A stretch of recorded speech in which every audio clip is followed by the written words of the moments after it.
Picture this: a newborn baby cries in the cold mountain air. Not in a cradle, not in loving arms, but exposed on the rocky slopes of Mount Taygetus, left to die. This isn't abandonment by desperate parents. This is the law. This is Sparta. The infant failed inspection. Too small, too weak, not perfect enough. And so, by state decree, it must be eliminated. This was the price of perfection in the most feared military society the world has ever known. But what happened when an entire civilization decided that humanity itself was a weakness to be purged? If you enjoy discovering the disturbing truths behind history's most legendary civilizations, hit that like button and drop a comment. Would you have survived the Spartan system, or would you have been one of its victims? Ancient Sparta wasn't just a warrior society. It was a massive social experiment, a state built on a single terrifying premise: that human nature could be engineered, controlled, and perfected through absolute discipline. For over 3 centuries, from roughly 650 to 350 BCE, Sparta transformed itself into something unprecedented. While Athens celebrated philosophy, art, and democracy, Sparta created something darker, a machine designed to produce perfect soldiers, where every aspect of life, from birth to death, was controlled by the state. The Spartans called this system the agoge. History would call it something else: a blueprint for totalitarianism. What you're about to discover will challenge everything you thought you knew about this legendary civilization. Let's start at the very beginning, with perhaps the most disturbing aspect of Spartan life. They believed the state owned your body before you were even born. In Sparta, sex and marriage weren't about love, desire, or personal choice. They were about duty to the state. Every union, every intimate moment, every act of reproduction was engineered with one singular purpose: to produce the strongest possible offspring for the state's army. This wasn't romance. This wasn't even family planning. This was state-controlled breeding. Young men and women weren't allowed to marry for love. There were no courtships, no stolen glances, no poetry or flowers. Instead, they were paired based purely on physical strength, health, and genetic potential. Like breeding livestock, the state evaluated potential matches the way a farmer would evaluate breeding stock. Are they strong? Are they healthy? Will their offspring be superior warriors? These were the only questions that mattered. Your body wasn't yours. Your romantic desires weren't relevant. Your future children belonged to Sparta before they were even conceived. Personal affection, emotional connection, the simple human desire to choose your own partner, all of it was suppressed as a threat to the collective strength of the state. And this control didn't end at conception. The moment a child was born in Sparta, it faced its first and most crucial test. Spartan elders, the Gerousia, would inspect the newborn immediately after birth, examining every limb, every feature, every proportion. They were looking for absolute perfection. Any sign of weakness, any deformity, any hint that this child might not become a perfect warrior, and the decision was made instantly and without appeal. The infant would be taken from its mother's arms to Mount Taygetus, the mountain looming over Sparta, and left exposed to die of hunger, cold, or wild animals. This wasn't murder in their eyes. This was quality control. This was ensuring the purity of their bloodline. Sparta practiced eugenics, primitive genetic selection, centuries before the term existed, millennia before anyone had conceived of genetics as a science. They were systematically engineering their population, one brutal inspection at a time, eliminating anyone who didn't meet their standard of perfection. The weak, the sick, the different, none of them had a place in Sparta's vision of itself. And here's what makes it even more chilling. This wasn't done in secret or shame. It was the law, openly practiced, celebrated even, as proof of Sparta's commitment to excellence. But let's say you passed that first test. Let's say you were deemed perfect enough, strong enough to live. Your childhood would be unlike anything we can imagine today. Until age 7, you lived with your mother, experiencing the only years of tenderness, of maternal love, of normal human affection you would ever know. Your mother held you, fed you, taught you your first words, but she also knew every single day that you weren't really hers. You belonged to Sparta, and when you turned 7, the state would come to collect. At 7 years old, boys were torn from their families and entered the agoge, Sparta's state education system. The separation was absolute and traumatic. No more sleeping in your mother's arms. No more family meals. No more individual identity. But calling it education is deeply misleading. The agoge wasn't about teaching reading, writing, or arithmetic. It wasn't about developing critical thinking or creativity. The agoge was about transformation, about breaking down everything human in a child and rebuilding them as a weapon, a tool, an extension of the state's will. The agoge was designed around deliberate, systematic cruelty. Boys were kept constantly, agonizingly hungry, given barely enough food to survive, their stomachs always empty, their bodies always craving. But here's the twisted genius of it. They were encouraged, even expected, to steal food. If they succeeded, if they snuck into homes or markets and took what they needed without being caught, they were praised for their cunning, their stealth, their resourcefulness. These were warrior skills, but if they were caught, they were brutally whipped, beaten bloody, not for the act of stealing, but for the failure of being caught. The lesson? Survival requires deception. Rules are for the weak. Weakness is the only true crime. They slept on beds made of reeds they had to gather themselves from the banks of the Eurotas River.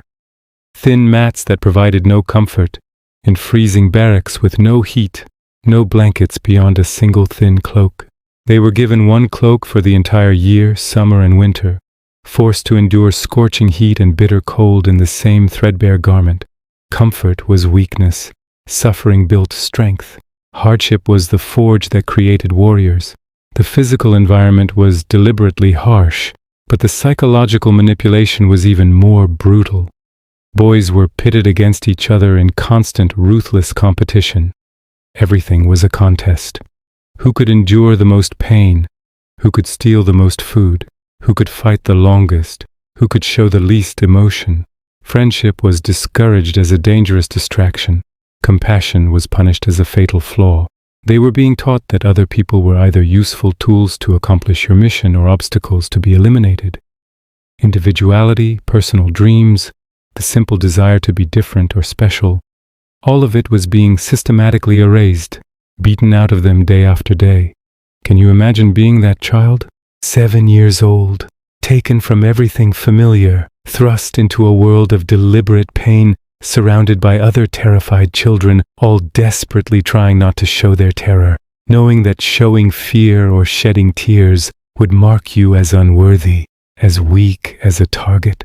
The trauma would have been unimaginable, but that was the point. They were breaking these children down to their core and rebuilding them as something else, something that didn't fear pain or death, something that didn't question orders, something that existed only to serve Sparta. But the agoge had an even darker secret.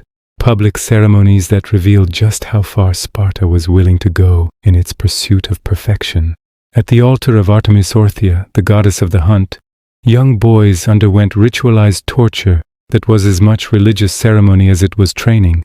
They were whipped, lashed with brutal efficiency, sometimes until they collapsed, sometimes until they died, while the entire community watched. Priests, elders, families, everyone gathered to witness this spectacle of suffering. The goal, to see who could endure the most pain without crying out, without screaming, without begging for mercy. Pain became sacred, a form of worship. Endurance became the highest virtue, the truest test of Spartan character.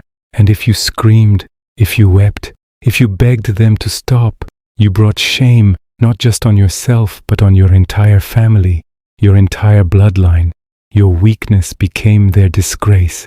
Historical accounts from ancient writers tell of boys who died during these rituals, their bodies broken under the whip, choosing death over the dishonor of showing weakness, of admitting that they were human and that humans feel pain.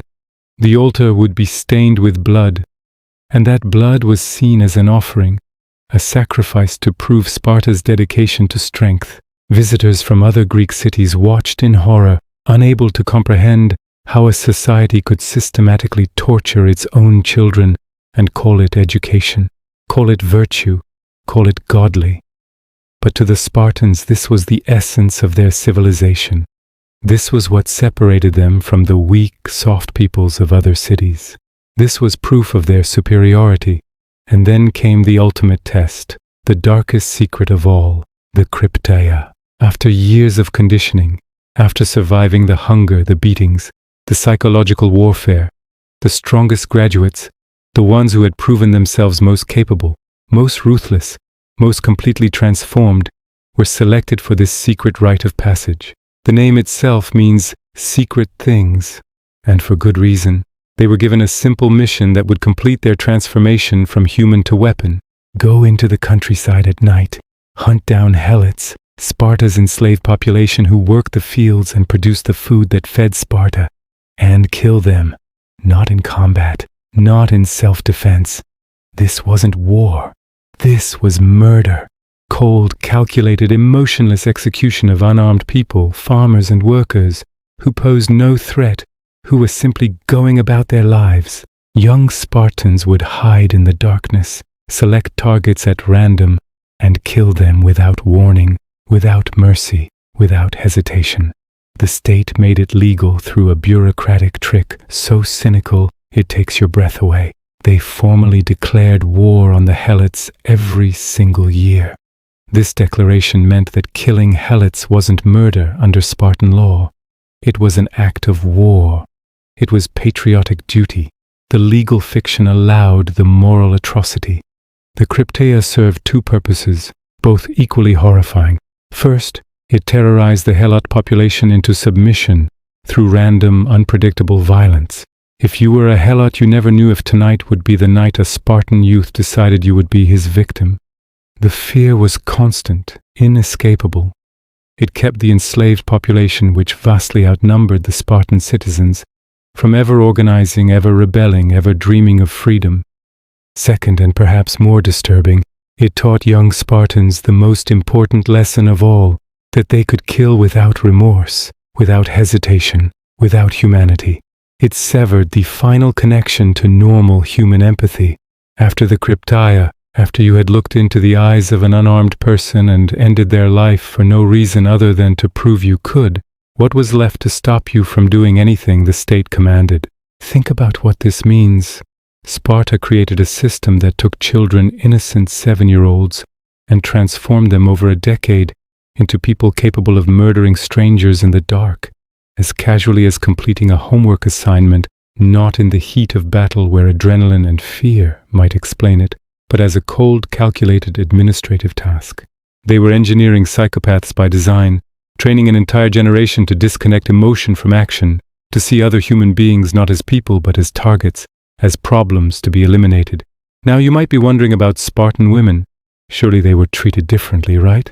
Surely in this brutal system, women at least had some protection, some shelter from the cruelty. In some ways, yes. Spartan women had more freedom, more rights, more public presence than women in other Greek cities. They could own property, inherit wealth, manage estates. They exercised publicly, their bodies on display in a way that shocked and scandalized visitors from Athens or Corinth. They could speak their minds in public forums, offer opinions on politics and war. Ancient sources describe them as strong, athletic, confident, and commanding respect. But here's the disturbing truth that underlies all of that apparent freedom. They were respected only because they served the system perfectly. Women weren't valued as individuals with inherent worth. They weren't respected for their thoughts, their creativity, their humanity. They were valued as producers of warriors, as vessels for creating the next generation of perfect soldiers. Their entire purpose, their whole reason for existing in Sparta's eyes, was to be strong enough to give birth to strong sons, to raise boys for 7 years before handing them over to the state without complaint, and to shame any man who showed weakness or hesitation. Spartan women were expected to tell their sons, as they handed them their shields before battle, "Come back with this or on it. Return victorious or return dead." There was no third option. Return wounded but alive? That was shame. The women who raised warriors were themselves warriors of a different kind, hard, unyielding, emotionally distant, trained to see their own children as state property, not as people they loved. Marriage in Sparta reflected this cold functionality perfectly. There was no courtship, no romance, no slow building of emotional bonds or mutual affection. Instead, there was a ritual they called marriage by capture, and the name tells you everything about how Sparta viewed the union of two people. A husband would abduct his wife in the darkness of night in a choreographed ceremony. They would meet briefly, consummate the marriage to conceive a child for Sparta, and then he would return immediately to his military barracks. Couples often didn't see each other in daylight for years. Some had children, multiple children, before they even saw their spouse's face clearly in the sun. Husbands and wives were strangers who shared biology but not lives.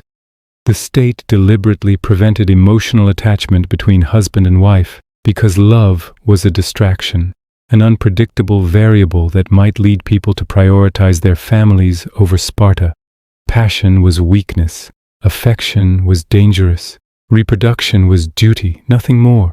Even the way Spartan women dressed and behaved served the system's goals. They wore short tunics that shocked visitors from other Greek cities, not as an expression of liberation or personal choice, but to display their physical fitness, to prove to everyone watching that they were worthy vessels for creating warriors. Their beauty standards weren't about attraction or desire. They were about breeding quality, genetic fitness, the potential to produce strong offspring. Every aspect of Spartan life, for men and women alike, was subordinated to the singular, all-consuming goal of military excellence. So what happened to this perfect system? How did a civilization built on such absolute principles, such unwavering discipline, such ruthless dedication to a single goal, ultimately fall? The answer is both deeply ironic and grimly inevitable. Sparta destroyed itself through its own perfection. The system that was supposed to create unbreakable strength instead created fatal, unfixable weaknesses. First, there was demographic collapse, the simple mathematics of death. The constant warfare, the brutal selection process that killed imperfect infants, the cryptia murders, the deaths during training. All of it meant that Sparta's population of full citizens, the Spartiates, who had survived the agoge and earned full rights, steadily, inexorably declined generation after generation. By the 4th century BCE, Sparta could barely field an army of a few thousand warriors. The city that once terrified all of Greece, that had defeated Athens in the Peloponnesian War, found itself unable to defend its own borders because it had killed, excluded or driven away too many of its own people in pursuit of genetic and social purity. They had created a system so selective, so brutal, that it consumed more people than it produced, and unlike other Greek cities, Sparta refused to grant citizenship to outsiders, refused to adapt, refused to compromise on their standards. Purity was more important than survival. The result was a slow-motion demographic suicide. Second, there was intellectual and cultural stagnation, the death of innovation. While other Greek cities produced philosophers like Socrates, Plato, and Aristotle, mathematicians like Pythagoras and Euclid, playwrights like Sophocles and Euripides, scientists who laid the foundations of Western thought, Sparta produced nothing. No art, no literature, no philosophy, no scientific advancement, no innovation. Their obsession with military perfection meant they had neglected every other aspect of human achievement, dismissed it all as weakness or distraction. When the world changed, when new military tactics emerged, when phalanx warfare became obsolete, when diplomacy became as important as battlefield courage, when economic power began to determine the outcomes of conflicts, Sparta had no tools to adapt. They had optimized themselves for one thing and one thing only, and when that became insufficient, when the nature of warfare itself evolved, they had nowhere to turn, no reservoir of knowledge or creativity to draw upon. They were specialists in a dying art, masters of a game nobody played anymore. Third, there was moral decay and the inevitable consequences of building a civilization on cruelty. A society built on the systematic suppression of empathy, on the elimination of the weak, on the terrorization of the enslaved, eventually lost the ability to inspire loyalty, love, or genuine dedication.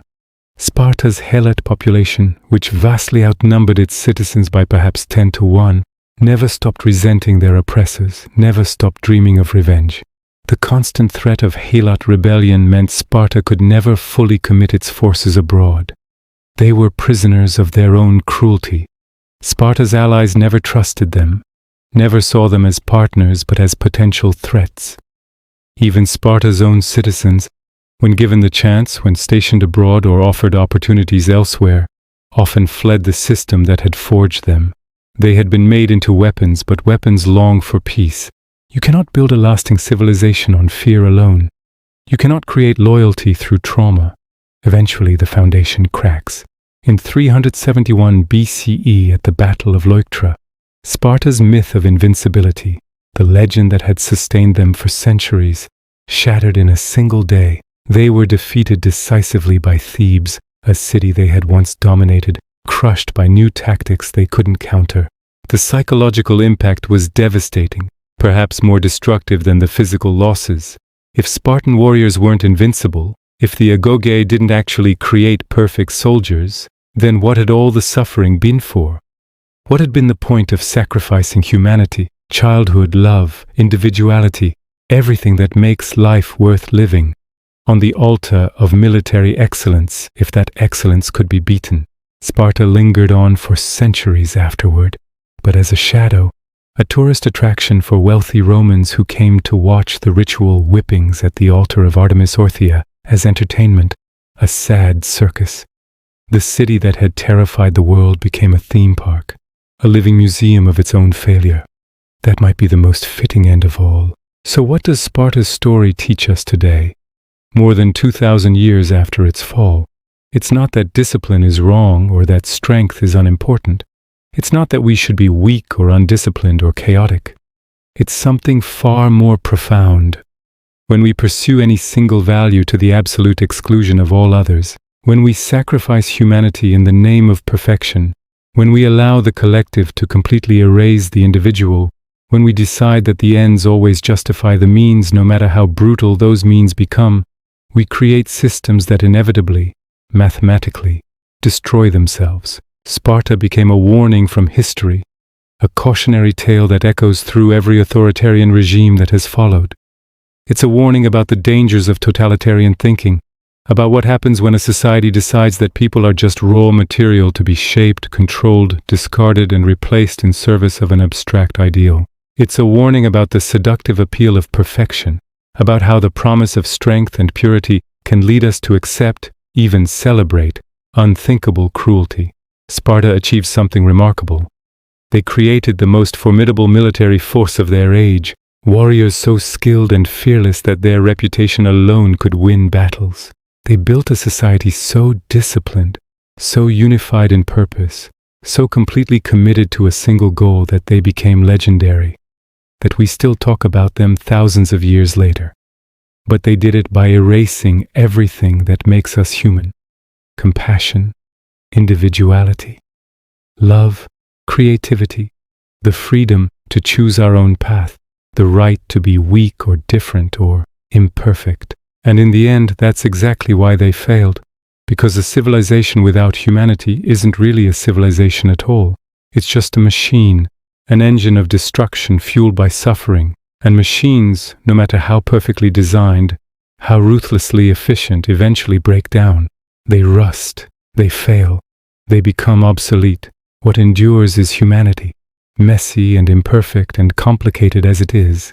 The babies left crying on Mount Taygetus, their tiny voices fading in the mountain wind. The boys tortured at the altar until they learn not to scream. The helots murdered in the night to satisfy a training requirement. The women valued only for their wombs and their willingness to sacrifice their children. The men who knew only discipline and death, who never learned what it meant to simply live. They all paid the price for Sparta's dream of perfection, and that price was simply too high. No victory justifies that cost. No strength built on that foundation can last. History remembers Sparta not as a model to emulate, not as a glorious peak of human achievement, but as a mistake to never repeat, a path we must never walk again. Their perfection was their poison. Their strength became their chains. Their purity became their tomb. That's the real lesson of Sparta. Perfection without humanity is just another form of destruction, perhaps the worst form. because it destroys not just bodies but souls, not just individuals, but the very idea of what it means to be human.